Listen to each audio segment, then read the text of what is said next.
আসসালামু আলাইকুম সবাইকে। আশা করছি সবাই খুব ভালো আছেন। আল্লাহর রহমতে আমিও খুব ভালো আছি। আমার চেহারাটা দেখেই বুঝতে পারতেছেন আমি কতটা টায়ার্ড। আসলে আপনাদের সাথে রেগুলার হতে পারছি না এই জন্য যে আমি অনেক অসুস্থ এবং ঈদ, মেহমান সব কিছু মিলে খুবই টায়ার্ড। যাই হোক, এটা ছিল ঈদের আগের দিনের একটা ভিডিও। আমি একটু লেট করে দিচ্ছি। এই যে প্রথমেই যাওয়ার পর সাথে সাথে আমি আমার নিজের জন্য মেডিসিন নিয়ে নিলাম, যদিও সাথে আপনাদের ভাইয়া অবশ্যই ছিল। আর ঈদের আগের দিন ছিল বৃষ্টি। তারপর আমরা মানে কোরবানির জন্য যা যা দরকার, কি পলি বা ওটা কী যেন দরকার হয় ওটা আনতে গেছিলো। তো সাথে সাথে আমিও গেলাম। তো অনেকগুলো দেখার পর আমাদের যতটুকু দরকার ততটুকু নিলাম।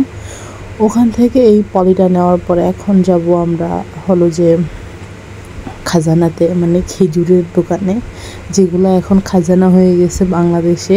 তো যাই হোক, আমার কাছে মনে হয় বাংলাদেশে খেজুরের দাম খুবই বেশি, যেটা নর্মালি অন্য অন্য দেশগুলোতে মানে বাহিরে আমার বাবা প্রায় সময় পাঠায়। তো ওনাকে জিজ্ঞাসা করলে তখনই বোঝা যায় যে খেজুরের প্রাইসটা বাংলাদেশে কতটা বেশি রাখে।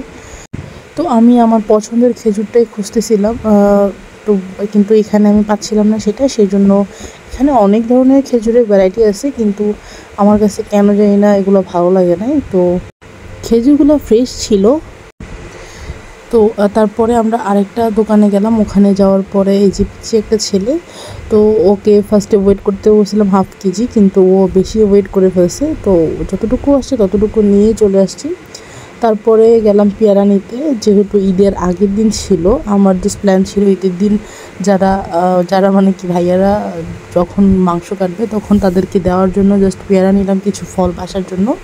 তারপর পেয়ারা এখান থেকে নিয়ে, আর এখন যেহেতু এত একটা ভালো পেয়ারা পাওয়া যায় না, তাই আমি অল্প করে নিলাম যে কেমন হবে টেস্ট। যদিও উনি বলছিল অনেক মিষ্টি হবে, কিন্তু যেরকম আশা করে আনছিলাম ওরকম মিষ্টি হয় নাই। যাই হোক, তারপরে আমাদের কিছু টুকটাক কাজ শেষ করে আমরা চলে গেলাম যে আমার কিছু ড্রেস দরকার ছিল। মানে এই ঈদে তো আর কোনো গর্জিয়াস ড্রেস বা কোনো কিছু নিব না, জাস্ট আমি কিছু গজ কাপড়ের দরকার ছিল, আর হলো যে আমার ম্যাচিং ওড়না দরকার ছিল কিছু। তো এগুলো নেওয়ার জন্য কয়েকটা শপে গেলাম, মানে দোকানে গেলাম। ওখানেও ভিড় ছিল প্রচুর। তো আমার যা যা দরকার ছিল আমি জাস্ট নিয়ে কোনো রকমে বাসায় চলে আসি। আর এখন যেহেতু গরম, মানে এই গরম তো সহ্য করার মতো গরম না। বৃষ্টি হলেও কি গরম তো কোনোভাবেই কমানো সম্ভব না, মানে বের হতেই ইচ্ছে করে না বাসা থেকে। তো যাই হোক, ওখান থেকে হালকা পাতলা শপিং শেষ করে তারপরে চলে গেলাম আই এম হাংরিতে, যে ওদের একটা মানে সাইট নতুন ওপেন হয়েছে। আমি যদিও পুরাতন যেটা ছিল ওখানে গেছিলাম, কিন্তু নতুন হওয়ার পরে আমার এটা ফার্স্ট টাইম যাওয়া ওখানে। ওদের ডেকোরেশনটা খুবই সুন্দর ছিল, খুবই স্মুথ, আর ওদের যে কালারগুলো ছিল আমার খুবই পছন্দ হয়েছে, ওদের এই ডেকোরেশনের কালারগুলো।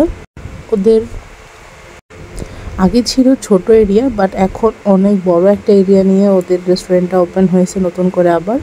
এবং এই যে ভিতরের স্পেসের পরে ওদের বাহিরেও ছিল পার্টি করার জন্য অনেক বড় একটা স্পেস, এবং সুন্দর সুন্দর ছবি ক্লিক করার মতো অনেক জায়গা ছিল বাইরে। যদিও আমি বাইরে যাই নাই সেদিন, যেহেতু গরম। আর আমরা যাওয়ার পরপরই তারা সব কিছু মানে এসি অন করে দেয়, এবং ফ্যানটাও আমি সাথে সাথে অন করে নিই, কারণ প্রচুর গরম লাগতেছিল আমার, যেহেতু নিচে অনেক হ্যাসেলের মধ্যে ছিলাম।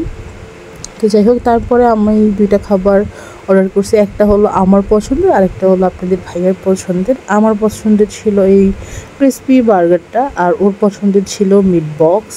কারণ আমি মানে ও পছন্দ করলে বাহিরের খাবারের মধ্যে এই খাবারটা একটু পছন্দ করে, তো আমি সেই জন্য চেষ্টা করি যে ওর পছন্দের খাবারটা সবসময় একবার হলেও আমার খাবারের সাথে রাখার জন্য।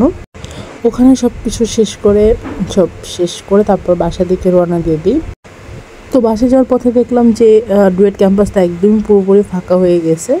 ভিডিওটা এই পর্যন্তই। কেমন লাগলো অবশ্যই কমেন্টস করে জানাবেন।